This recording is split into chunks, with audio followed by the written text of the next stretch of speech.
Welcome to Mental Millennials with your host, Shelby Friesen. First Potter outside of our studio. This feels nice. Because we're so like used to just like being like balls touching, you know? We get real close. It's really nice. Close. Well, thanks for having us, man. Yeah, no Appreciate problem. it. Yeah, it's nice to do this. I don't even know how to intro it. I guess we don't even need to. We don't really need to. We're good to go. Maybe just introduce ourselves to your guests, I guess. Yeah, we can do that. Let's do that. Well, okay. Well, first off, my name's Calvin, guys. And this is my partner / second part of the Jabronies I podcast. could introduce myself. My name is Nick. Okay, fine. Let's do that. I'm always what people need to understand too is like on our podcast, I always talk over this guy. I don't know what it is. I just got like this ADD. I got going. Pretty bad ADD, so I'm always like talking over him. But we started this podcast. When did we start the podcast? Jeez, well, we've got 15 episodes. This would be episode 16, I think. 16. Yeah. How many do you have? You started like way before us. Yeah, I think I'm close to 30 now. 30. I'm hoping 30. Yeah, we're trying to have 50 for the new year because that's the kind of strategy we're going for to launch on Apple. Mm-hmm. One of the mentors that I use. So yeah, because I'm not on Apple or anything yet. Right. I'm just still on the site. So this is a strategy I was told about prior to launching, where they say you should hold off from Apple and Spotify and any of the big names until you have 50 to 100 episodes and then launch. And it's supposed to like boost you up, but I don't have any like proof on that. Right. But he said that it's working really well, and he runs it's called the Business Method. He's got like 500 episodes, but they help people launch all the time. So I took that advice. Honestly, every day though, I'm like, fuck, because like I lose a lot of listeners right now, right? People want to listen on convenient platforms. Of course, everybody wants convenience. Yeah. So for that, I'm kind of like whatever. But so are you on what platforms are you on right now? I'm not on anything except like YouTube. YouTube. It's on YouTube, and then you'd have to listen to the audio through my website. Oh, okay, gotcha. Yeah, so you have to go to the site. Have you thought about like using, because we use Anchor, so that puts us on Apple Podcasts, and then like Google Podcasts, which no one listens to. Yeah. Like, I don't know who would listen to that, but and then Spotify too. Yeah. The only thing that I like, I guess I wouldn't say it's a flaw, but just something that's kind of irritating is that like when it posts it on, like when you use Anchor, is because it's like a distributor, right? The problem is like if that episode's up and then you want to edit like a caption or something like that, it takes like 2 or 3 days to fix, like to like refix, because it has to do it on all 3 platforms, if you know what I'm saying. Oh, and you also can't like look at your independent analytics from like Spotify or Apple Podcasts, which kind of sucks, but it is what it is. I think that's like probably the best way, which actually we were talking about before this. I think the best way for anyone to kind of like start a podcast is to use Anchor, because then you have like that easily distributed like platform, and then you don't have to stress about like uploading on one thing or the other. Yeah, because it just like it feeds it to everything. Yeah, exactly. Because we started off with I think we started off YouTube first, and we just did it strictly on YouTube. YouTube was the easiest to just upload to, of course. I mean, we get countless copyright strikes because like we always intro our podcast with just like I guess like copyrighted music or like cool music. But like we don't really care. It's not like we're gonna make a shit ton of money off of YouTube anyways. Yeah, we're not Joe Rogan or anything. Right now. We're not on that level. We didn't sign a, what was it, like a $10 million or $1 million contract with Spotify. I think it was 10. Yeah, we're coming for you, Joe Rogan. Well, because they don't take it off. Like it'll still play the music, right? Yeah. Okay. Well, it depends on like it's really weird on some songs that are like well known like played songs. We don't get copyrighted, but on like really fresh songs, it'll literally like either take this out or we're taking down your video. I'm like, okay, I'll take it out. Oh, they do that. Yeah. Because I know on Instagram, if you even post like a video or something with a song, it just won't play the sound. Yeah. Yeah. But it's weird because like on Spotify and Apple Podcasts, like they usually don't care about it. Like we don't get flagged for anything. So no. I think it's just YouTube that's more anal about it. Yeah, the music shit. But they're pretty on content creators on YouTube from at least what I've seen anyway. Yeah, it's funny now because like everyone's kind of just trying to start their own podcast, which is good. Like I guess when it comes to podcasts, you can really like have it based on anything realistically. Because like, what is like the fundamental like aspect of your podcast? Honestly, like when I started it, I didn't want it to be like, it's obviously mental health at this point. And that's just like the guest that it attracts. That's who comes. That's who it's easy to get guests for that because that's like kind of what it's based around. Would you say that's kind of like what you're passionate about? Like what you really like speaking on and having a voice in that industry or that, on that topic, I guess? Yeah. Because I went through a lot of stuff personally and that kind of like mental health is what shifted me to live like a better lifestyle. My goal with this, I guess what I noticed when I went through things and I heard other people's stories, also a lot of people, like I posted socially about what I was going through, that I had anxiety, depression. And this was like probably 4 or 5 years ago when I posted about it. And this was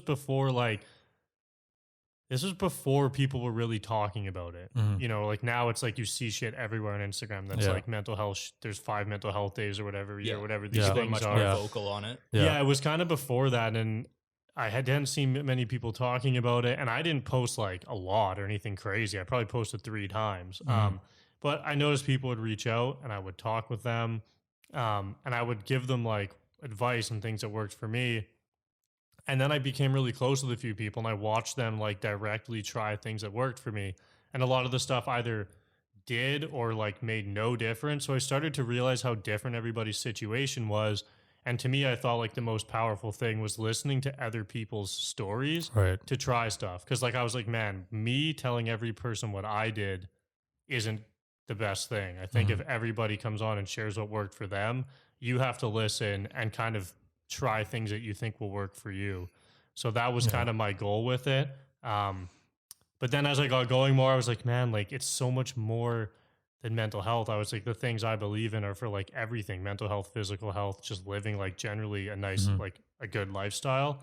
But still, I think also I don't know. It's like a broad thing. I was like, man, I can't. Yeah. It's like, what am I trying to do? Talk to like the whole world? Yeah. I don't know. It doesn't make sense. So, right now it's like definitely mental health based. And I think I've gone around where I'm like, I don't want it to be mental health. And then I'm like, okay, well, like loops back into it. I'm like, whatever. I'm just going to do it. Like, and I do think it's important. So yeah. That's kind of what it is for now. But before, when we were gearing up to get ready and do this podcast, I was actually I took a little look into some of your prior stuff, and I saw that one episode that you did with that guy who he ate potatoes for like a year or something. Yeah, man. Like, I actually haven't seen that, so I would love a good little refresher on that because I thought that was just super wild. Just like how I got him on. Well, just like what like. Because I didn't watch the whole episode, okay, right. But I just kind of wanted like a backstory on what that whole deal was. Like, was he eating potatoes straight just for a year? Yeah. Like, okay. Yeah. So I actually heard about him. I took a like after I got all fucked up, I was like, okay, I'm gonna learn whatever the hell I have to get my life back together. Right. And what I noticed worked really well for me was food. I had terrible diet, all this shit. So either way. Did a bunch of like studies or not studies. I did a bunch of courses. So I'd go in. I'm like, okay, fuck it. I did this 3-month nutrition and detox course through. And for me, like post-secondary, I just can't do the time where it's like you're waiting 2 years to get in, and then I'm like 2 years. Fuck, I might be I may be dead in 2 years. Yeah. Right. So I do like more. Not like government regulated stuff. So it'll be like a holistic practitioner will put on a course. So that's what it was. The better route. Yeah. I like to say it. Better, faster. So the lady who taught this course, she talked about this guy throughout. She's like, yeah, like, because people shit on potatoes because they're carbs and you're going to get fat, but it's like a whole food carb. It's not like white bread, bread, right? It's obviously totally different if you know the difference. So when I heard about it, I was like, fuck, like I love fucking potatoes. So I eat a lot of potatoes. It's easy. You throw it in the oven, like fuck, it's done. And then it tastes good. Yeah. Like, so good, man. Started looking into every form of potato just slaps, bro. Yeah. Honestly. Yeah, man. So I just looked into it more and I was like, fuck, like I want to hear this guy's shit. Like, why did he do this? So yeah, then I was surprisingly, like I literally just reached out on Instagram. He replied right away. He was like, yeah, I'm down. I was like, okay. Sick. So got him on, and he basically said that for him it wasn't about the potato. He's like, it's not because I liked potatoes. He actually went to school and he had like a degree in science. So he's like, I literally just researched what's the one food that gives you enough nutrients that you could live off of entirely from eating it. Yeah. And that was a potato. It had enough amino acids, everything else. Yeah. So he's like, I just chose that. And then throughout it, like he literally said he basically ate baked or mashed potatoes every day for every meal. And he actually has a cookbook. I have it inside, but it's not just him, but it's like 150 recipes of potato based, like potato only stuff. 150? Yeah, but damn, dude. Yeah, and he's like, I didn't even really care though. He's like, the point of me doing it wasn't to have a diverse way of making potatoes. He's like, it was the simple fact of like not thinking about what I'm eating. It was like he wanted to just remove the thought of food. He's like, I didn't want to have to make a choice from what I was going to eat. It was to just basically like entirely lose his relationship with food. He's like, I just wanted to forget about that. And that's all it was about. And he's like, he lost like almost 100 pounds or something too in the year. Was he like overweight before? Yeah, he was overweight. He's like all this shit. He's like 100 pounds, man. Like, yeah. Well, I don't know. Maybe he just likes being super lit. I don't know. Just like, I want to be 50 pounds. He's like 150 pounds. He's 50 now. Just withered away. Yeah. That reminds me a lot of, I don't know if you've seen that or read the book or seen the movie, but the Martian. Oh, I think it was the movie. Everybody brings that. Matt Damon. Yeah, everybody brings it up because he grew potatoes on Mars or whatever. Yeah, right? well, because that was like you can survive off potatoes because it's it's a whole food that has a micro macro sufficient profile that you can just survive off, right? So as soon as I saw that little snippet from it and I heard him talking about it, I was like, that just clicked and reminded me so much of The Martian. Like, I kind of want to rewatch that movie now. It's probably like the fourth time someone's brought it up. But since that episode, I'm like, fuck, I haven't seen it in a long time. There's Hollywood spitting some actual real facts for you. Yeah, honestly. The book was pretty fire too. They have a book of it. I think that's what it started. I think it started off as a book and then it got turned into a movie later on. Okay, I didn't know that. But I listened to the audiobook and it was fire. It was really good. That's cool. Yeah. Going back to that guy where you're talking about like with eating potatoes, it's actually cool how he looks at that aspect. Like he's just like, I want to lose my relationship with food. Cause like, if you think about it, he's probably like, and again, I don't know him, but I'm just based off of what I'm thinking. He's probably doing that so that he can focus more time on other things, external things, like whether if that's like career wise or like workout wise. It's kind of like the same aspect. Like I want to be able to like go to the gym so much that I don't even have to think about it. It's just another process in my day. So like you look at that, like it's kind of a unique way to see it. Like, I'm eliminating a process, not eliminating it, but like making it so becomes automated. Yeah, it becomes so natural. I'll have more time to do other things. Because like realistically, a lot of people spend their time like cooking food, like making it all different and stuff like that, right? Which I mean, I don't know. This is just on behalf of most guys. We're pretty fucking lazy. So like we just want to like, and like, it's funny. Like Jeremy was saying this on a last podcast. It's like, it's so easy to just go to the drive-thru and just in 2 minutes have a burger in your mouth. Oh yeah. Rather than going home, cooking for like half an hour. So it's like actually kind of cool. And like, clearly it worked really well for that guy too. Yeah. He sells like he has like a bunch of online programs, trainings. He actually documented it. So he wasn't going to do anything. And his wife was like, well, you should like journal. Like you should write about it each day if you eat potatoes. He's like, I'm not going to fucking write about it. He's like, I don't want to make this harder than it is. He's like, I just want to eat fucking potatoes and that's it. I don't want to like journal. And she's like, well, at least just take a video like on your phone. He's like, well, what the fuck? Nobody wants to watch it. He's like, where the fuck am I going to put them? He's like, my phone's going to be full in like a week. And she's like, well, let's put them on YouTube. He's like, why the fuck would I put them on YouTube? He's like, no one wants to see that shit. And she's like, well, obviously no one's going to watch them. And he's like, oh, yeah, I guess so. But this was before he didn't know you could like private videos or like unlist them so people can't see them. So he's like, yeah, I was just posting them.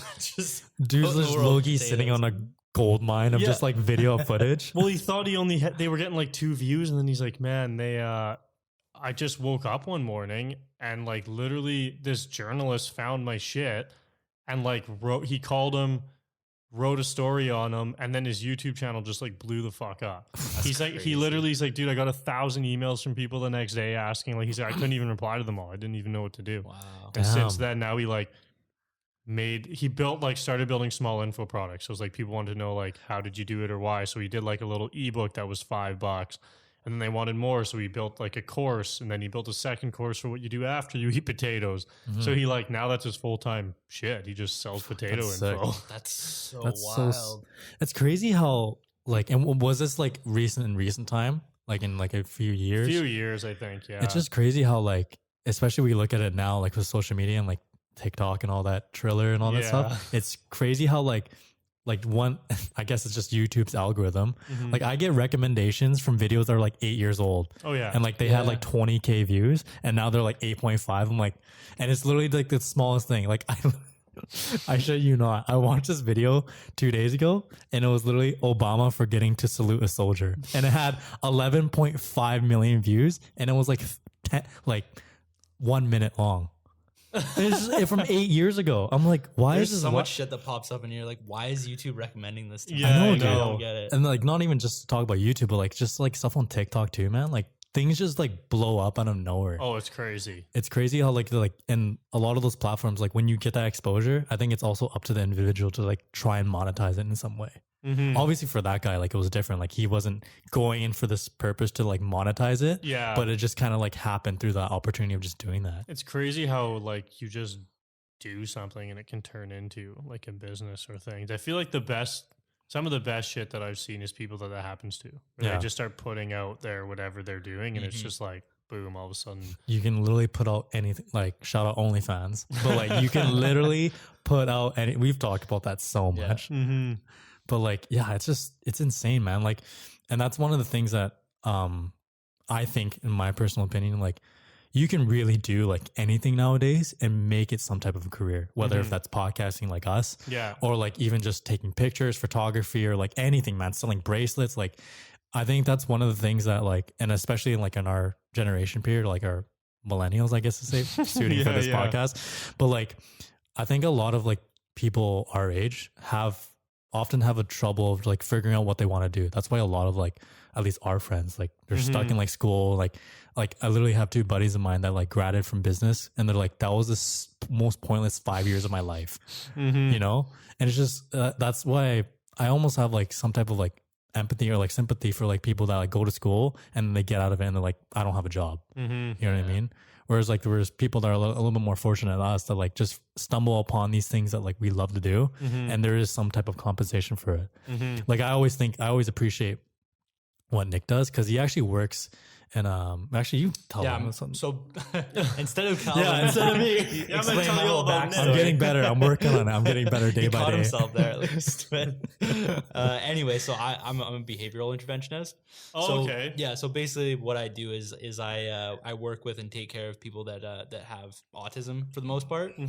So that's something that I've gotten into just over the past year and a half.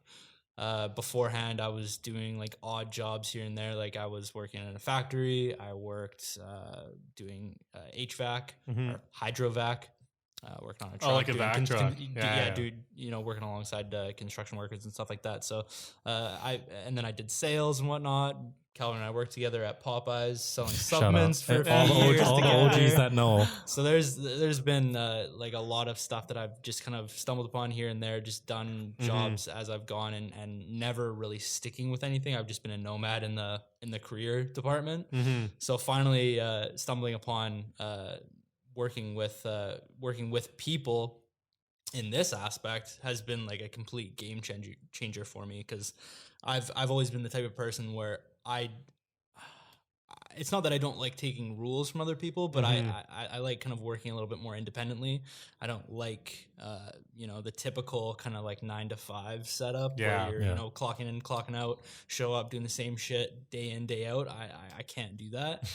So like where I work, it's, yes, you're structured to, pretty much the same types of shifts, but you're basically going there to hang out and just make sure somebody's quality of life is better than it was the day before or is better than it has been in years prior. So it's like that whole dynamic for me has just been like, it's changed so much of my own personal life, as well as just like the direction of where I want to take my life, and given me so much appreciation for stuff that a lot of us take for granted, right? Just like simple stuff, like, you know, like just knowing that I can go outside, I can go for a run, I can go up to the store with, you know, with nothing holding me back. None of my, you know, my behaviors are, you know, taking me to a point where I need somebody to look after me, right? So it's been an amazing time getting into this line of work, and obviously being able to work through COVID. That's been another huge thing too, being, you know, in a care worker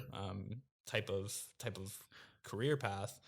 I haven't had to worry about, you know, being out of a job, so that's also been another huge thing for me. One thing that like connects me and Nick really well on the aspect, and how I can see it through his lens too, is like, my brother is also autistic, and funny enough, Nick has actually worked in the same like housing that my brother lives in as well. So like all the like kind of aspects that he's kind of like, I guess, learned from himself, like seeing, because like you work very closely with autistic people, right? So you're pretty much like, would you say that you're like you're their hands and legs essentially, to a point? Not necessarily. I'd just say I'm more or less a moderator. So like I'm there to make sure that you're using your hands and legs effectively. Yeah, for sure. I'm just steering you in the right direction. Exactly. I'm not taking over anything. Yeah, of course. You're not just like more like a guide. Yeah, exactly. I'm the guide, right? So I'm just making sure that, all right, when we're going out in the community, like, we're cool. Like, we're not getting in trouble. We're not hurting ourselves. We're not hurting other people. We're safe. We're having a good time, right? Yeah. But like on that, like, considering how close he works with like those autistic people, he is able to look at their life through their like perspective too. And like, that's the small things that like, I think a lot of people kind of take for granted, right? Like, you know, you see a lot of people nowadays bitching and complaining about how they got their Starbucks order or their McDonald's order fucked up. Oh, you forgot the barbecue sauce. Oh, you put too much milk and stuff like that. But then you look at like these kids who, like, you know, they get so happy when they can go outside. Or like they get orange juice, or like they get chicken nuggets and stuff like that. They're like so happy, and that like puts you into like, you see that perspective, and it makes you so much more grateful for like the things that you have. I think that's one thing that's like so important, and that's kind of like lost. And like, I guess our generation is perspective and like gratitude for like the small little things, the little right? Shit. And like we get caught up in like, I guess, I don't know if this is just a BC thing, but like, all of us kind of like run at 100 miles a minute, and we're always on the go. And we don't have time to like slow the fuck down and just like look at smaller little things to appreciate. You know, we're always trying to look on what to do next, and like, what's the next thing we can stress about? What's the next thing we can bitch and complain about? You know what I mean? And that's like one thing that, again, an aspect of why me and Nick kind of like share a lot of the same morals and values. From like at least a similar perspective. I wouldn't say exactly the same, but like we can see eye to eye on a lot of things. But you know what I mean? I guess.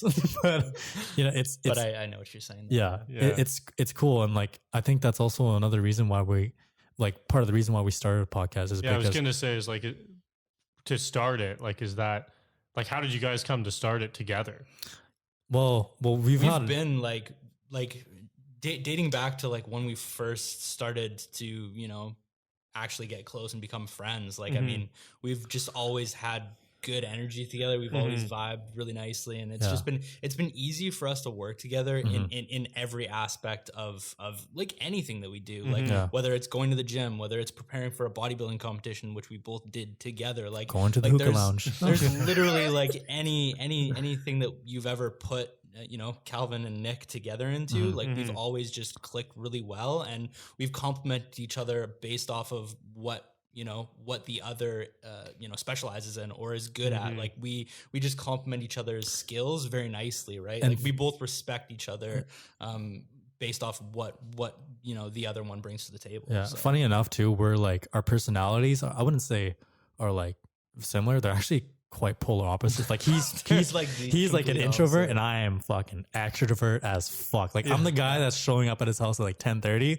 We're going to the hookah lounge. We're going to happy hour, you know? Like I'm forcing him out of his house. This guy's just all about being out and, you know, socializing, and I'm more reserved. I'm like, yeah. I think that's important to have with friendship, is having people that are like a little bit different, because it forces you to like do things that you haven't done before, which, going back to our podcast with Jeremy, because I keep relating back to it because it was such a good podcast, but like it's just like you got to get a little bit of his words exactly. You got to get a little taste, a sniff of every life, a tinge. But like, you know, it's like it's important. That's why like I feel like when you say, for example, like you're in a friendship with someone, right, and you guys are kind of like the same.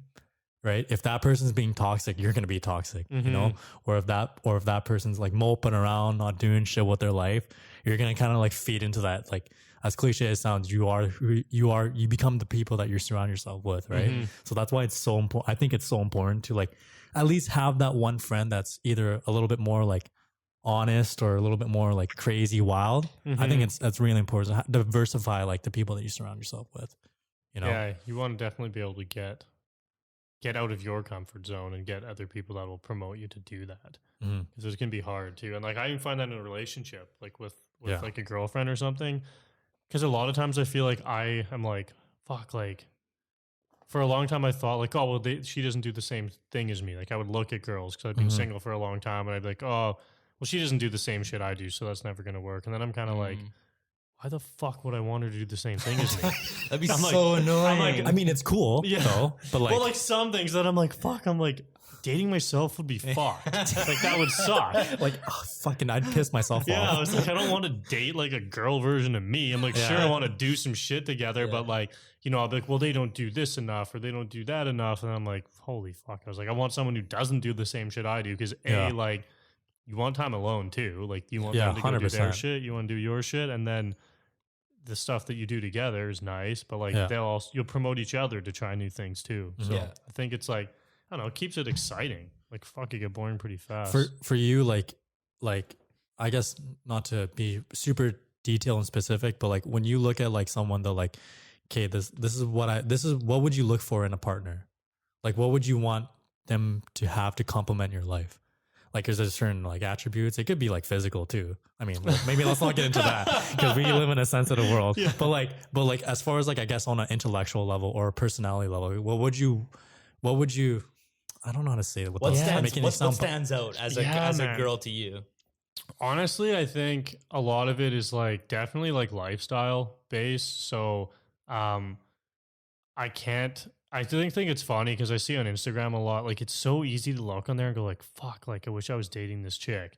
And like some chick pops up, I'm like, obviously she's hot as shit. But then I'm like, I actually don't know anything about this girl. Yeah. And I've like known a lot of girls like that, and like not that they're bad girls. They're just not, you know, they live a totally different lifestyle than me. So I think a lot of it is like definitely being open, like willing to try new things, because I wouldn't say a weird life, but I live a much different life than like the average person. Like I don't work. I work, but like so I just sit here. I work from home. Like I don't have a normal job. So like I spend a lot of time disciplined, I guess is what I mean by that. Is preaching like, to the choir right now, dude. You know, like I get up early. I usually like earlier this year I was training long distance stuff. We did a half Ironman in the summer. So like I was training for like 3 hours a day. And I usually get up at 5, work for 2 hours, then go to the gym. Like by the time it's 10 or 11, I'm pretty much done my day. Not done, but that's where I'm done like my discipline shit. Yeah. Then after that, I do other stuff. So like it's hard. Like I'm not the kind of guy who like wants to just lay in bed all day and do those other things. And I think, but someone who's open to that, like the way I eat insanely plain, simple, plant-based. I do like, and I'm still open with it too. Like I'll eat meat and other things. I'm not like a preachy animal vegan. I eat that way for different reasons. Yeah. So just being spokesman. Yeah. And like, well, and I don't drink. So I'm gonna do a year sober again. I've done it twice before. So good for you, man. Could not do that. I love wine. We literally drink on our podcast. I was actually going to message you guys and say, if you want to do that, like you're welcome to bring it. But I need to just relax, honestly. But like, yeah, what were you saying? Like complimenting like your lifestyle with like someone that like understand. Like, I wouldn't say I'm running into that issue, but like I kind of live pretty like similar lifestyle as you. So like I don't work like 9 to 5. Like it's everything's very schedule based. Work my own hours, everything like that. So like when I try to, and I actually run into this issue a lot with like friends.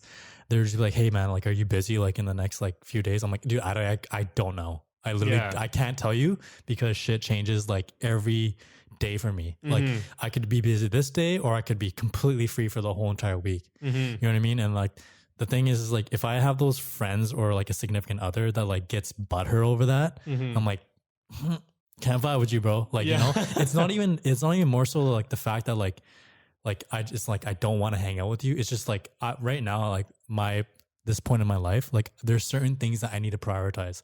One is like growing my career and what I'm doing. And I need to grow that and focus on that. Right. I don't have time, and I'm going to sound like an asshole when I say this, but I don't really care. Like I'm going to prioritize my career and where I'm going and where I want to be in life rather than trying to nurture up like a petty friendship or someone that gets salty over because I didn't text them back or something like that, you know?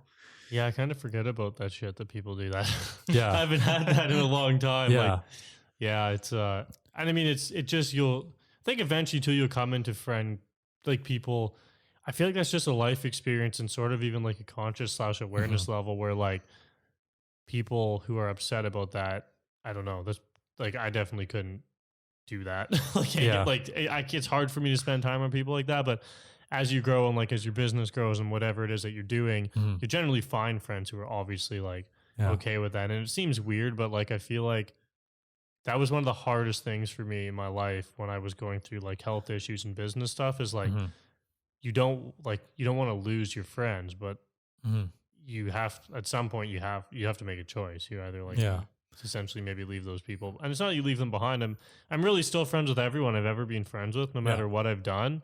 But like sometimes we don't really talk for like a year, and then sometimes you get back together, and then or maybe they evolve more, and then they reach out and like, man, like I actually totally get what you're talking about a year ago, and you reconnect. So there's a lot of stuff. That's actually something that's very similar with me and Nick. Is like we've been friends for like a long time, but like to have a friendship like for like solid like how long, like 8-10 years now.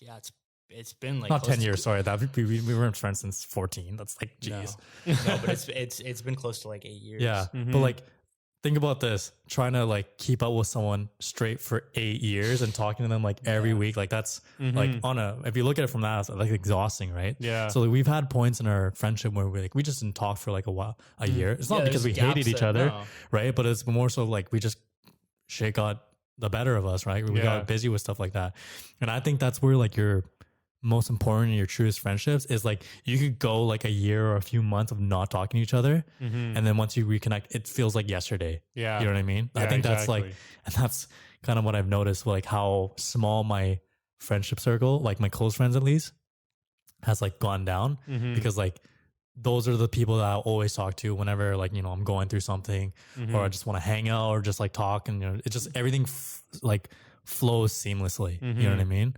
And that's one thing. Like, cause like there was a point where we didn't talk for like what, a year and a half, maybe 2 years. Yeah, it was at least a year and a half. Yeah, and I think that was probably because both you and I were kind of like going through some shit too. Yeah. Right. Well, I mean, like I don't know, that like it kind of goes back to like just what you were saying too. Like, you know, shit kind of happens. Like, you know, you get busy with, you know, trying to start, you know, a different career. You get busy trying to, you know, form a relationship or, you know, whatever it may be. Like, you know, stuff like life happens, right? Like that's as simple as you can put it. And you need to like, I don't know, I value those relationships too, where like you can get back into a conversation or meet up with them a year down the line, and you know, nothing changes as far as like your respect for each other goes, or you know, your connection goes. Like obviously things should have changed by that point. Yeah, like, of course. But you guys still, you know, you guys are still friends, right? So yeah, I personally don't have the time for people who are petty over, a missed text or, bro, you didn't come to my I didn't birthday? get back to Yeah. exactly. Yeah. Like if you're complaining that I didn't show up to an event that you invited me to, I'm sorry, dude, don't invite me again. Like your relationship with your friends is, I believe, is not measured by attendance. Mm-hmm. It's measured by literally quality time and the intellectual relationship of it, which I think also goes for just a relationship standpoint too, right? It's not about how often dude, if I saw my significant other like 4 times, 5 times a week, I'd be like, fuck, man. When am I supposed to play Warzone? Yeah. When am I supposed to play COD? yeah, when Shit, do I get me eat. time? Yeah. Like go to the gym. Like I can't do that, right? No. I think that's like kind of like, I always looked at like relationships or friendships kind of also like in the same aspect. Like it's not 2 people coming together and like just doing everything together. I think it's 2 individuals on their own separate journey doing life together, right? And they're both content with things that's going on in their life, right? And to actually kind of like go on, and I won't say their names, but like I had a close friend of mine who was in a relationship with someone for 2 years, and they had to like take a little bit of a break for like 6 months. And the good part and what actually like kind of warms my heart is they never broke up because of like something that they did that was like toxic. Like they didn't hate each other or like you did this, so like I can't, this like that. It wasn't like that. It was literally got to the point where like, listen, like I'm not all right. Like I'm not really happy with myself, and I don't want to keep leading you on and telling you that like things are gonna get better because I don't know, because myself, I'm not right. I need to get myself like fully 100% okay with myself before I can commit to giving you the love and care that you deserve, and I think that's so important across like, I think that's my like aspect of a relationship. It's like you got to be 100% about yourself before you commit to anything. Like, and I think that's so important, and that's lost. And I think with a lot of relationships that are like really long, you spent, or I guess early relationships, not saying that all early relationships are bad. I know I have some friends that are like early, just mean like in your younger years. Yeah, younger years. Like there's some people that I know that have been dating for a long time, and they're married and just, like super happy. But like for the most part, like sometimes when you like are in a relationship at an early stage, very young, you kind of like, and it's all dependent on the individual, right?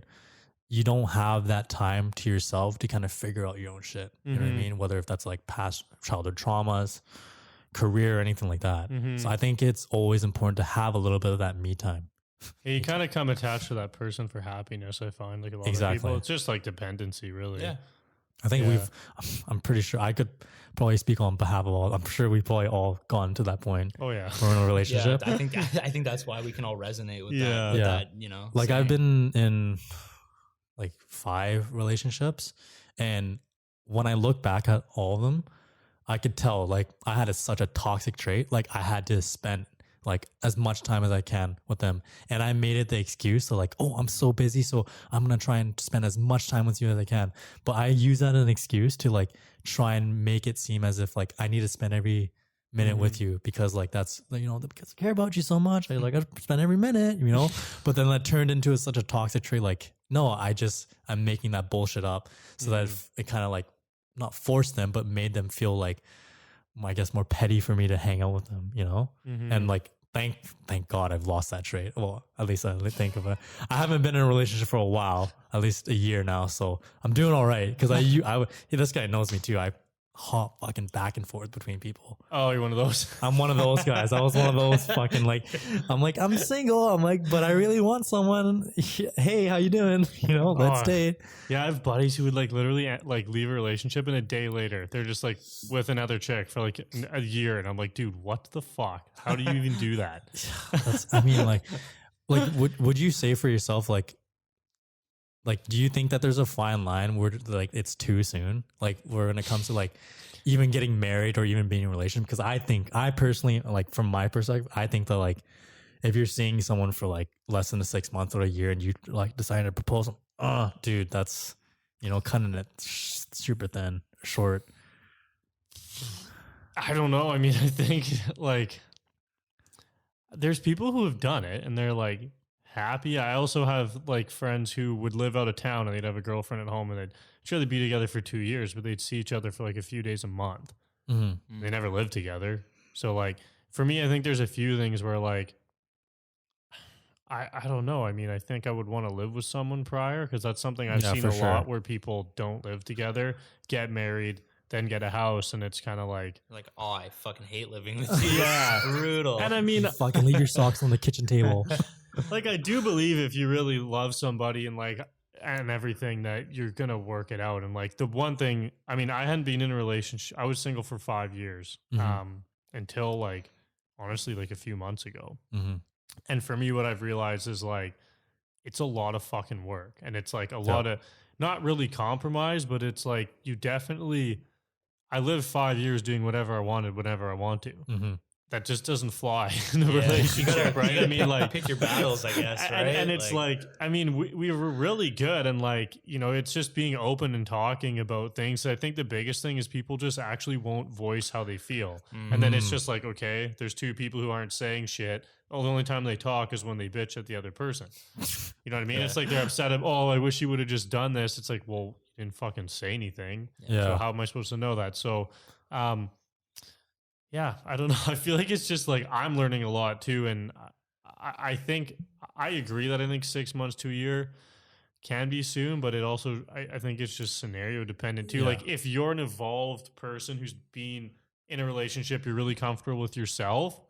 I think you probably could tell and you would know. Yeah, for sure. But, and if, depending how much time you spend together, but I think if like, cause there's a book I'm reading right now about marriage and like, it's not because I'm getting married. I was just like, oh, hold on. And like, I was like, fuck, I don't know if I want to like tell anyone I'm reading it, but like, it's actually so good. And it talks about, it's good for any relationship, whether it's with a girl or like your buddy. Like if you, it's for anybody. It's called The 5 Love Languages. It just talks about like, each person will have like one, whether it's like touch, action. Sorry to interrupt, but this is so crazy because literally on the way here, I shit you not, I will literally show you my Google history. I literally Googled 5 love languages. Oh, really? Out of nowhere, dude. I was literally driving. I was bored. I was like, wait, how many love languages are there? And I was like, oh, okay, there's 5. I shit you not, but continue. Yeah, okay. Sorry. So it's like a really, it's pretty crazy because I just watch and even makes me think of like my relationship with my dad and family, like growing up.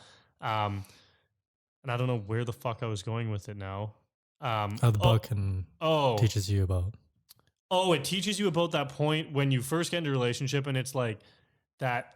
I don't know how long it would be for me now. I'd say probably like maybe a month or 2 months where like, you're just like, what did she call it? But it's just kind of like that initial love state where you're like, the lust. Like the lusty high kind of like, oh my yeah. God, this is fucking awesome. Oh my God. But then when that wears off, and that's the problem, is like for some people, for me, like I get over it kind of fast because I really like the shit that I do. Even though like to most people, they'd look at my life and go, man, that's a lot of work. I like that shit. So like for me to laze around, like I definitely took like a month and fucking didn't get up early and laid around with this girl and had fun. But after a month, I'm like, okay, like I want to get back to my shit. I'm still happy to spend time together. But some people will lay around in that state for like a year. So if you're in that state and then you get married, what she finds in this book is that that's what happens is people get married in that state and then they get married and then it's gone and they go, fuck, what the hell are we doing? Yeah. And it doesn't mean it can't be fixed or worked on, but it's just like, I think it depends on you as a person and how like you've experienced relationships yourself and all that stuff. Spitting bars, dude. But yeah, no, it's like honestly, like I feel like literally everything you have said has like been pretty much on par with what we have said. Like it's important, man. Like you gotta like understand it, like, and that's where like I feel like after that lust phase, people will just give up. You know, like they don't want to put it, they're too scared to put in that effort to try and like solidify it. Or even like, here's the one thing too, is you're not like, if the relationship's getting rocky, it's not you more so working on the actual physical relationship yourself. It's more so you working on yourself to be better so that you can, like I said, again, provide or like give more attention to that relationship. So you can show up for that person. Exactly. Yeah. What would you say your 5 love languages are, or like your main love languages? Oh man, honestly, probably touch. I feel like I don't know why that's like the one thing, but it's kind of like a weird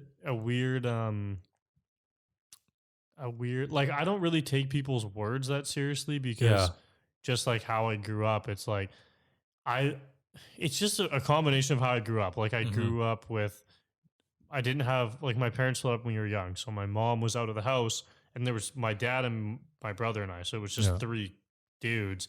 My dad didn't get a girlfriend till like 10 years ago. So like the first 15 years of my life, it was just 3 dudes in a house. There was no like it's a lot of testosterone. There's wasn't a lot of like hugging and touching and you know, that thing you would get from your mother. So I felt like I lacked there a lot.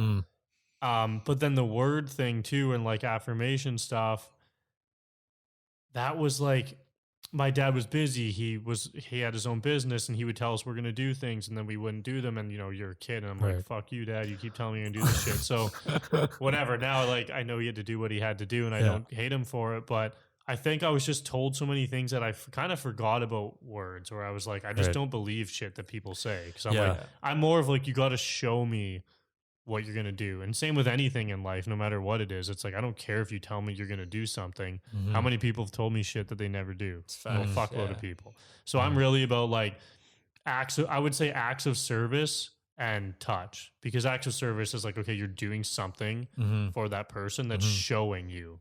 So I need to be shown that you care. Not like, if you just tell me I love you 100 times, I don't really give a shit. Words are pretty fucking empty. For sure. So for me, it's definitely would be that. But words can be taken out of context too. You know, even with texting, man. That's the thing. Yeah, texting is like insanely easy to take the wrong way. So like, you can't get sarcasm across in a text message. No, Oh, dude, the amount of people people get choked at me and people I get choked at just through texting. Like, no, I didn't mean it like that. I'm like, fuck you. You know? For me, it's 100% physical touch. I just feel like it's like that, like actions, like again, speak way louder than words for sure. Quality time is the biggest thing for me. I think that's due to just like how much shit I do in a day. So like if I can spend quality time with that person, big on like, that's like, one, that's I'm valuing. I can't even speak. Valuing. My Asian's kicking in super hard right now. That Laos accent. That like, if I can spend time with you, that means you're a really significant part of my life, because like I really get time to fucking sleep nowadays, you know? So that's for me at least. I don't know enough about the love languages personally to really be able to pick one, but I mean, like, to not sound like I'm just fucking ripping off what you guys are saying. That's kind of like the direction I take things. Like, I think that words are not completely, you know, useless, but I mean, like, at the end of the day, like, unless you're showing me and actually, you know, practicing what you preach, you're applying what you're telling me, I'm not gonna not trust you, but I'm not gonna believe what you're saying until I see it. So I mean, like, I guess that's kind of, you know, one of the most important things. I'm a big like emotions guy. Like I'm a fucking, you know, big teddy bear. A big teddy bear full of feelings, right? Fire. So full of fire, ginger. But that's kind of my thing. You know, emotions and feelings are huge for me. So it's like, you know, somebody who can, you know, not only respect that about me, but can also, you know, show that side of them, I guess. And you know, like when it comes down to, you know, just a feeling that I get around people. Like I feel things very strongly. So like when I'm in a room with somebody, I feel the energy between them, or I kind of, you know, I can feel what's going on, you know, just from a simple hug. I can really connect with that person just through, you know, things that, you know, might seem very simple to other people. But I think isn't there like a really cool like analogy? Well, not cool, I guess it's kind of childish, but like an analogy about a taco. Like, would you rather be made the taco or like, I don't know. I'm gonna sound like a fucking idiot now. I've never heard the taco analogy. Like it was I don't know. It was some type of analogy. Like Fuck, never mind. I'm gonna sound like a fucking idiot. You've already done that. It literally sounded so cool in my head, and then as soon as it came out, I was like, "You sound like a fucking dipshit." Tacos. But it was like something on the lines like I guess I'm gonna try and salvage it, but like there's like it's like you look at it like a taco. Would you rather be made the taco or like make the taco together? Talk about the taco, which sounds fucking really weird. Eating the I don't know. Fucking I tried. It puts the taco into each part of the exactly. How you could use the taco in each part of the love Thank languages. you. Fuck no, I don't sound like that stupid. Okay. But yeah. So that's how you find out what your language is, by how you would go about the taco. About the taco. Okay. How would you do it? Like, I just want to fucking munch the taco so bad. But no, like, I think that's actually one thing that a lot of relationships can like look at that. Like, that is like honestly like I think of like a building block in a relationship, finding out that significant other's like love language, you know? Like we were saying, like if that person doesn't like gifts, don't fucking buy him gifts, you know, do something else. Right. I think a lot of, I think gifts, not saying and like to talk shit about it, or like on words of affirmation, but like gifts, for me, and I could be completely wrong, this is just my perspective, I don't know how that can be as impactful for me at least, you know, like if you buy me something, like I don't care. You know what I mean? I mean, if you buy me Ferrari, I'll be fucking happy. But like, you know, like like I would much rather someone like show me that in some type of way rather than just give me something, which is like completely opposite to what I would do, because I actually like buying gifts for people, but I wouldn't even say that's my love language, because there's like certain ways that you can receive it and certain ways that you can actually like. You'd have a receiving and a giving too. Yeah. And like for me, like giving gifts, like I wouldn't say that's actually like one of my love language. I just like doing it because like I don't know, I think it's just an Asian thing. We're just used to like giving each other shit, so it's just like in my blood, you know what I mean? Yeah. Like here, it's Chinese New Year, here's a little red envelope with like $50. Dude, I swear they honestly do give a lot of shit. Oh yeah. It's like we have some Asian family, and like it's always like gifts. I'm like, right, I'm not into this. Like, you're gonna be my best friend. Yeah, but I can receive. A lot of cultures are like that, though. A lot of the Asian cultures are very giving. Like every time you see people, and like a friend of mine went to Japan and made a bunch of really good friends. She's like, honestly, like every time they show up to see me, doesn't matter what, they like bring a gift. She's like, it's just like it's not weird. It's just different. Like nobody does that here. She's like, every time they bring something that's like. And what I liked about that book too is when it talked about gifts. It doesn't have to be like you're buying someone a fucking iPhone. It can be like just something like you could literally bring a fucking spoon from your house. Like it doesn't have to be something you pay money for. I didn't look at it like that, actually. That's actually really cool. And a lot of people, it's like that can be more meaningful if you walk out, you know, you're on a walk and you're like, oh shit, like I noticed this cool stick, so I picked it up and brought it for you. So the gift is like, it's the fact that you're thinking about that person when you're not with them. So it's like you thought something cool and you're like, oh, they'd probably like this. And it's not like, here, this is worth $500. It's like I thought about you when I wasn't with you, and I think that's what the cultural stuff's about too. It's like you're thinking about that person before you're coming to see them and things. So you obviously read a lot of books, right?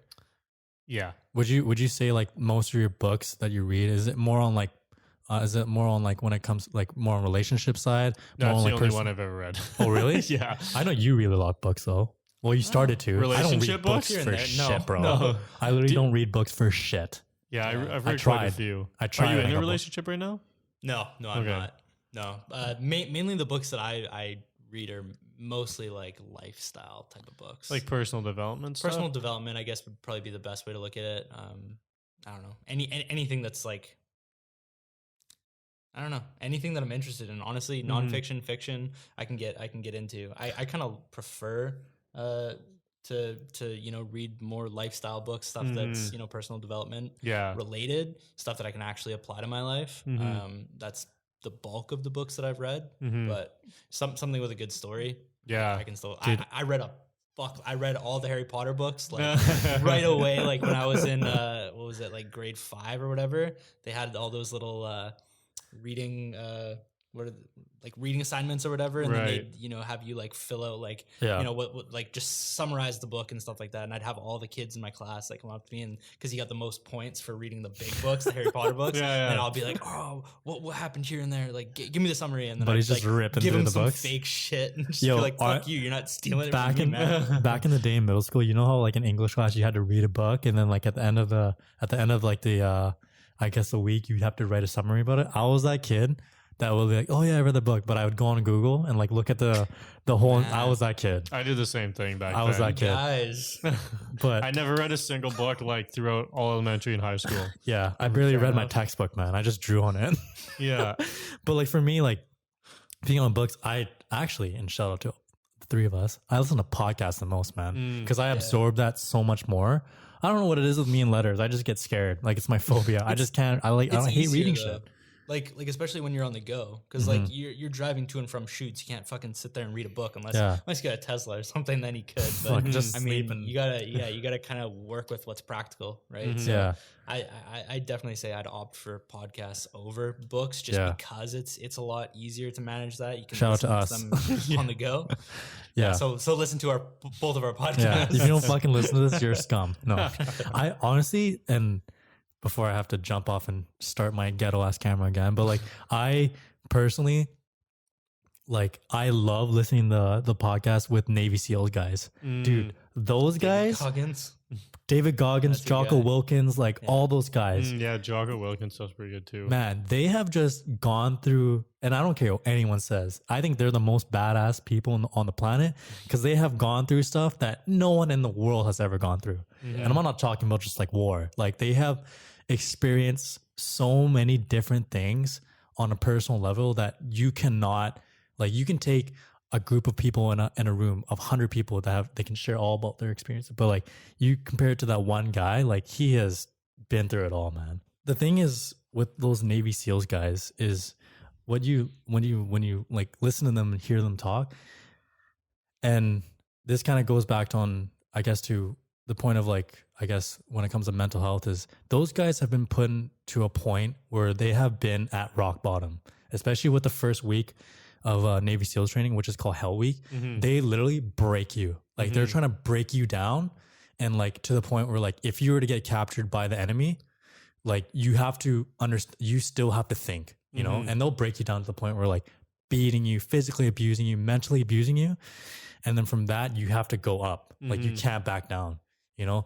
And when they take that training and then it happens to them in real life, it shows them how when you hit a certain point in your life, and I guess to go on more like life aspect, when you hit that certain point in your life where you're at rock bottom, the only way that you can grow as a person, you got to get back up. You got to move forward. You got to keep pushing, right? And that's something that why I guess I fucking just love Navy SEAL guys so much, is because they understand certain things that they go through. Shut up. They understand certain things that, and on all aspects, physical, mental wise, right? And I think that's where you learn so much about yourself, is the darkest points in your life or the darkest things that you go through. That's where you understand your limits and the things that where your breaking point is. Yeah. I feel like I'm just repeating myself, but like, you know, it's just like, that's why I appreciate those guys so much. And honestly, shout out to anyone that like, especially in law enforcement or like any type of like emergency service, like those people see a different life that like, that like if I were to see all the bad shit, like you don't call the police like, all right, we got a fucking sick party going on. Come on over, have some beers and shit. No, like you're calling the police when like, all right, some guy just fucking broke into my house, murdered my friend, and like I'm up next. Like get over here now. Like you're going to see like the fucking worst of the worst when you're in one of those types of jobs, right, or careers. Like when that's what you do, you have to evolve to be able to withstand all negative all the time and somehow come back from that and be able to come home and not, you know, fucking, you know, like you need to come home and see your family and, you know, be a dad or be a husband or be a wife. You need to come home and you need to be another person. You need to kind of tap into a different you have to also part compress from it too, right? So like with going back to the Navy SEAL thing, like they go through a mission and say like their whole entire squad got killed, right? Obviously, like you've been like when in the Navy SEALs, like when you're with your team, that's your team for life. Like those are your brothers, your blood brothers, right? And then you come back from a mission, your whole entire team was killed. The first thing you do is you don't call your wife, you don't call your family. All right, you know, the commander sits you down, tell me everything that happened, detail to detail. You got to talk about it. You know what I mean? And that's like, those are the points where like, okay, I got to like literally sit down, as shitty as it is. I got to like understand what just happened and try and learn from it and debrief from it. You got to debrief from that situation. And I think that's really important when it comes to like certain aspects in your life is like, okay, and this, you actually talked about this a little bit on our last podcast with like your dad passing and stuff like that. You look at, actually, you can talk about that a little bit, like the situation, just about unhandled drama. Like, like if you're just like not healing from it, and you don't speak about it and you just hold on to it, like that does you no good. And that's just it's gonna shoot you, and it's gonna be you shooting yourself in the foot later down the line, because then, you know, obviously 10 years later, if you haven't healed from, you know, trauma that you've gone through in your life, it's going to show up in the ugliest way down the line, and it's just going to blow up in your face. So it's, and I mean, like like, just like you said, like my dad actually passed back in June, and like before all that was going on, I already had tons of shit going on, you know, in my life. I broke up with a girlfriend that I was seeing at the time. I was going through addiction to pills, you know, trying to heal from everything else. The relationships that I had with my family and people in my life were not great, you know, to begin with, you know, from that point. So it was like getting to that part of my life and being kind of at this like fork in the road of like, hey man, like you can kind of keep going down the path that you're going, not really giving a shit, just continuously fucking up, you know, going down, you know, the direction with pills and addiction and shit like that. Or you can look at the outcome that happened with your dad. He wasn't able to overcome his emotional state. He wasn't able to, you know, seek out the help that he needed to get better. He wasn't able to handle his anxiety. He wasn't able to handle his depression. Those things got the better of him. And that's what fueled his addiction. That's what, you know, continued him going down the path that he was on. And ultimately it led to, you know, obviously him passing. So it's like, do you want to be in the exact same shoes, or do you want to take this as your lesson? And that's kind of where the most powerful quote or statement that I've ever heard: life happens for you, not to you.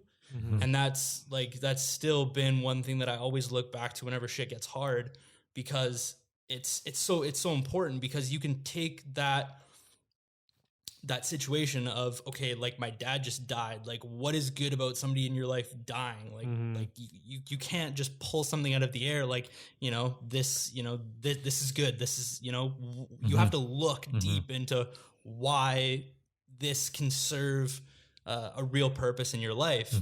And you can look at it, for me, I looked at it from, okay, my dad didn't have the tools or the ability to get the help that he needed. I've been dealing with anxiety, depression, all these other issues with addiction. I now need to take it upon myself to learn from his mistakes and find that help, source the people that I need to help me get better. So it's, yeah, that's just been something that I've taken in my life. Yeah. Like, you know, and dude, we're like, to speak on like that, like, it's not easy. I'm not saying that like anyone can just do that, but like I think the purpose is to get to that point, like as morbid as something like that, or as tragic, because like, I don't know, there's a lot of things that can happen that are like worse, as worse as that, or even not worse, more like worse, right? People that live in third world countries. Yeah, man, like there's, again, perspective is huge. Your day to day. Yeah, right. It's like crazy. It's to be able to have the ability to, like, as shitty as something, like if your ex, you know, was abusive, mentally abusive, physically abusive, you got to look at the situation like, okay, this is what I learned from that situation. What can I take away from it? That is what I think, what a point that everyone is trying to get to. And I think that's what's important and what's really lost. And, you know, people our age, you know, they always try and like complain, like I said again, complain about things or try and like, you know, and again, with stuff like that, like obviously you have to mourn and like, you know, you have to take it in and process it. But when you can get the ability to like, I guess you could say come over it and actually learn from it, that's where the growing process for everyone will start. That's the hardest point for a lot of people to get to, right? It's not easy, but it's going to take time, right? Someone passing is the worst thing that, you know, fucking knock on wood for anyone to happen. You don't want that to happen to anyone, but if you can learn from it, man, fucking the world's your oyster. You know what I mean? Like, yeah, I don't know. At that point from there, like anything is possible when you can get to that point of contentment and just realization, you know? It's perspective. Yeah. I don't know. That's kind of like what I've come to realize is like the most important thing is perspective. Like what's your perspective on it? Like you can let something, you know, harbor and, you know, just become this thing that is this balled up negative energy inside of you that just grows and grows and grows. Or you can change your perspective on it and, you know, turn it into a lesson and then actually handle it appropriately like an adult and, you know, work through anything that you're going through because you've got the ability to work through those things. It's just where does your perspective lie? Like what's your understanding of it? Yeah. And we've like probably talked on this like so many times repetitively in our podcast, but like that's how much we stand by that. You know, like we wouldn't say it 1,000 times if we didn't mean it, you know, and that's kind of the thing, like why we stand by. And the reason why we made this podcast is because, you know, and I'm assuming that's probably the reason why you made yours, right? Like you go through shit, so you want to share your experience, right? Because it gives people an idea of like, oh fuck, I'm not the only one that goes through shit. Like, no, no, not really. Because I'm sure you've gone through your fair share of stuff. Like, would you say a lot of the stuff that you've gone through is like more a relationship aspect or more of like a both, everything. I'd say like just weird family situations growing up. Yeah, I wouldn't say that my relationships were bad. It was more that like I was just in a bad place mentally. So it wasn't like an idea. I mean, I guess like one thing that happened was I got, you know, like when I was younger, I got cheated on a couple times. I've had like weird things like that just kind of come around and like, it's not really a huge deal. Like, sure, that happens to people, but when you never think that happens and then it happens to you, then it's just like, can be hard to trust people. And I get into that mindset of like, okay, just fuck every girl. They're all fucking whatever. They all do that shit. Yeah. But it's like but it's my fault that I'm holding that judgment against everybody else, right? It's like, I can't walk around and go, every chick's going to cheat on me. Well, that's obviously not true. I mean, so it's just kind of like I would hold on to those things and then like place those like it's almost an expectation. I would expect things that had previously happened to me to happen again. And I also struggled with like alcohol, drugs, like my early 20s, like big party phase shit, bad food, and then mix of business. Like you start your first business and it's the whole hustle thing. Like I'm going to work this many hours. And fuck, I probably worked 12 to 14, 16 hours a day for 2 years. Worked weekends. That's just what I had to do if you want to make the money. But it was to work towards something bigger, which I guess it came, but in the, you know, through, I guess the business I sold, right? I told you guys a little bit about it earlier. I kind of went through all the phases of life with that company. Right. So I started in the phase of like ego shit. That's like, I want big trucks and cool shit. I'm going to have a business. I'm way fucking cooler than everyone. So I'm an entrepreneur. Yeah, I'm a fucking entrepreneur. So I'm like, yay, like look at me with all this shit that I don't even have shit. I'm just working. And it's posting about how much you're working and all that shit, right? And telling everyone how much you work and that you have a business because you think people give a fuck and they don't. So I'm like, all this stupid shit where you think like people want to, and it's not that it's not cool, but it's just like, so I kind of went through that phase, and this is when I was drinking a lot and partying and doing drugs and shit. And it was kind of like the first year. And then I hit my rock bottom and I had to take a year off of the business. So I couldn't work for an entire year. I was fucked, like anxiety, panic attacks all day. I I didn't know what the hell was going on with me. But it took me I was in bed for 3 months after the morning that I woke up. I couldn't even move really. And then I started seeing naturopaths doing holistic stuff. So I went from ego to basically dying, then taking a year off and just doing I just took a lot of time to I couldn't really do anything else. I just sat at I could read 2 pages of a book a day before my brain felt like it was going to explode. So just weird shit where I couldn't do a lot, but it gave me a lot of time to myself and to think about how did I get here? Yeah. Why did my life lead to this? Why am I sitting here in this position? And kind of thought about my past and how it led up, and kind of making that realization you talked about earlier, that it's me. It was I put myself there so I could it was my job. It's making that realization of cause you could blame it all day and go oh, it was the alcohol, it's my friends and my business. But I'm the only one who's putting myself in those situations. So then after that with the business, I kind of went to I came back and then I realized I don't really give a fuck about trucks anymore. I was after you go through an experience like that, and similar to what you may have experienced with your father there, those are experiences that can change your life forever, where it makes you think differently, and it just instantly changes the way you think about things forever. And that's what I had, where I went, fuck, I don't care about any of this shit that I'm doing anymore. Although I did come back and work for it for a bit, I was excited to come back to work, but then as I got back, a few months later, I was man, I don't care that much. I want to learn more about what happened to me and see how I can overcome this and how can I share that. Because as I started to reach out and post about it, I'm holy fuck, there's a lot of people dealing with shit. And even Jeremy had reached out at the first time then. So it just kind of evolved. So it's just kind of a lot. I guess what I realized is that it's just your entire life that comes into play, and a lot of things that you might not even think.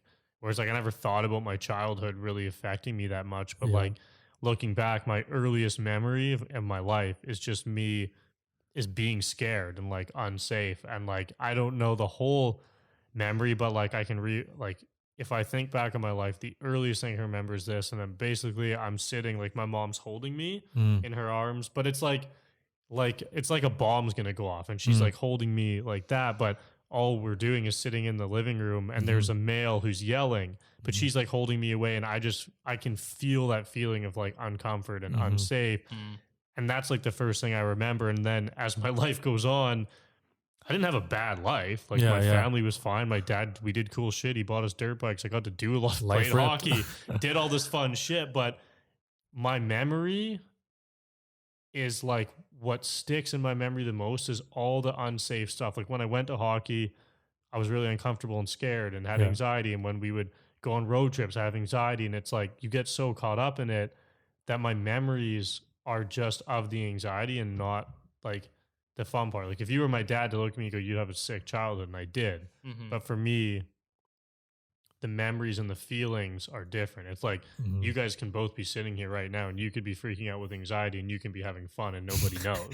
Exactly. Right. So it's kind of and I didn't even know until so long ago, not so long ago, but it's just kind of when you become aware of all that stuff, you go, wow, it's really my entire fucking life that led me to here. Whereas people will blame it on things that are really just more so in the now, oh, well, it's just because I drank too much yesterday. And I'm well, that's a little bit. That's a cherry on top of it. That promoted it, but there's going to be a bigger thing there. So it's just definitely a lot. It's those compounding traumatic things that just, and that's the other thing too. It's the compounding factor that people don't really think about. And it goes both ways, compounds going down and up. I feel in reality, you're either doing something good for yourself or you're not. There's not really an in-between. It's if you're sitting on the couch, you're either sitting on the couch or you're doing something active. There's no in-between. How is there an in-between to that? Yeah, exactly. So exactly. If you're up and you're in the kitchen, at least you're walking. You're doing something active. Or if you're eating food, there's no food that's just really in the middle. It's either it's pretty much bad for you, it's good for you. Yeah. So you're either going down or you're going up. And that's kind of how I view it. And even if it's just small, it's those little things. It's like even you do one thing a day, like small percentage, like that will compound and make you feel better. Yeah. And vice versa. It's like, to me, you're either like you're spiraling down or you're going up. Yeah. It's funny that you say that a lot of people reached out to you when you start talking about like, you know, stuff that went through, because that's literally what happened more so to him than me, but like just to the podcast in general, like so many people reached up. And I think it's honestly just people are, and this is again, another reason why we started this podcast is we fucking hate the stigma of you can't talk about open, vulnerable shit. Of course, like, yeah, there's, you know, not a lot of people are as upfront as probably the three of us, but like, that is the only way that you can really overcome any type of thing is addressing it, right? Rather than just pushing away in the corner. You know what I mean? Like, that's another analogy that I like to like use is like with a sunflower. It sounds stupid, but I swear this is not gonna be it's not going to be like the tacos, but like the only way for a sunflower to grow is to open up and allow sunlight into it. In the same way you look at it as a person, right? The only way that you can get rid of that negative energy is to open up, let it go, and allow the positivity to come in. So if you're a hermit, you're closed off to the world, you're never going to allow yourself to like get that like love and affection that you probably need. You know what I mean? And that's like, and the only way to kind of open the doors to that is to open and talk about like, or even like, and there's nothing wrong without reaching out to other people and be like, hey, like, you know, that's what we, or at least me and Nick, and probably you too, like love the most is like when people reach out and they talk about that shit.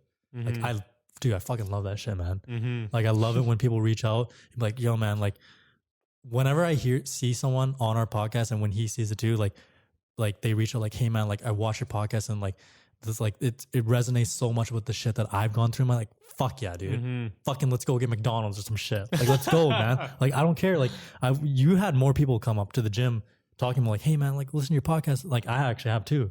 But like, it's just cool that people like do like your podcast literally like help me. So I'm like, fuck, let's go, man. You know, like I get fucking pumped about that shit, which is dope. And again, like fucking, it's cool how you can just talk about that shit and people can get impacted all by just opening up. And I think that's the point of like having podcasts like this, you know? Yeah, for sure. So, but yeah, that's kind of like to wrap things up. Like that's why I encourage anyone to kind of just like even start a podcast. Fuck it. If it's on your iPhone, fucking dude, who cares? Do it. Or even just go on your story and talk about your life. Yeah. Like just put it out somewhere. Like, fuck, you eat potatoes? Yeah. Fucking post on YouTube, man. Like, fuck, it goes back to that, right? Yeah. Like, just fucking post it out there. You never know what can happen, man. You know, so. Yeah, it doesn't have to be a full fucking production. And that's even what I kind of realized with this, too. It's like I spent all this money and things to get, like, this set up here. And, like, I didn't do it for a long time because of this. It was like a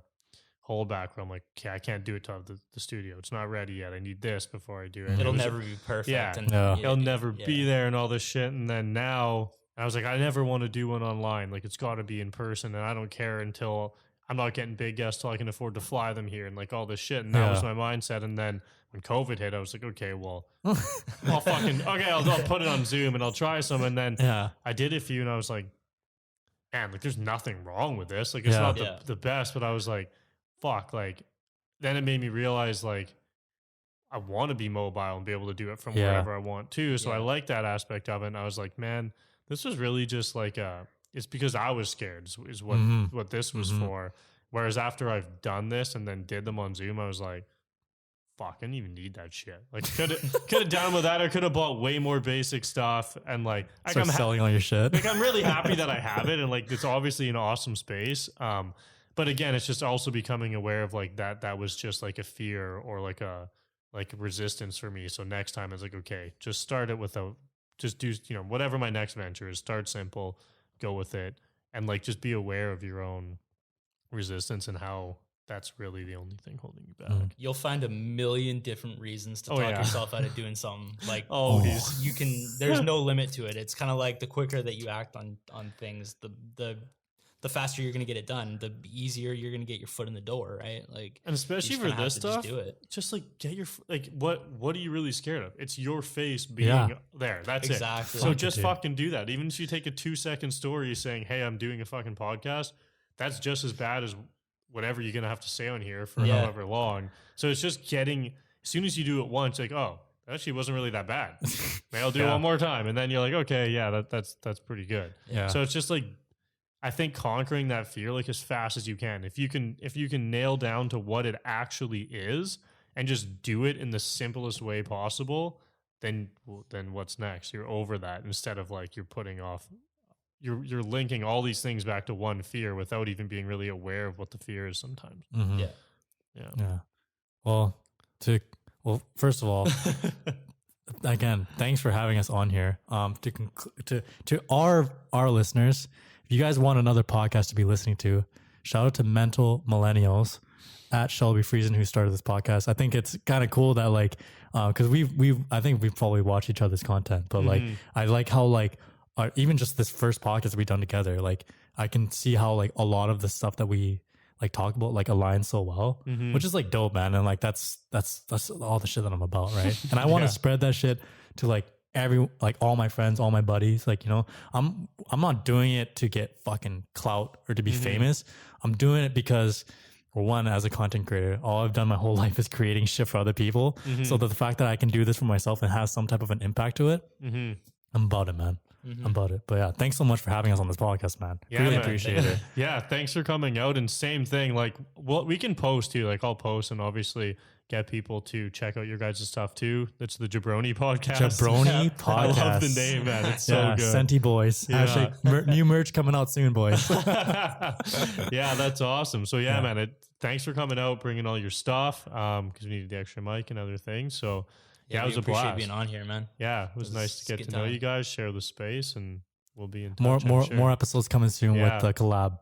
I like it. We're gonna come up with a collab merch too. Yeah. Mental Millennials Jabroni, like a little, you know, like a Supreme and Louis Vuitton kind of thing, you know. On podcast though. Fuck you, Joe Rogan. Just kidding. I love you.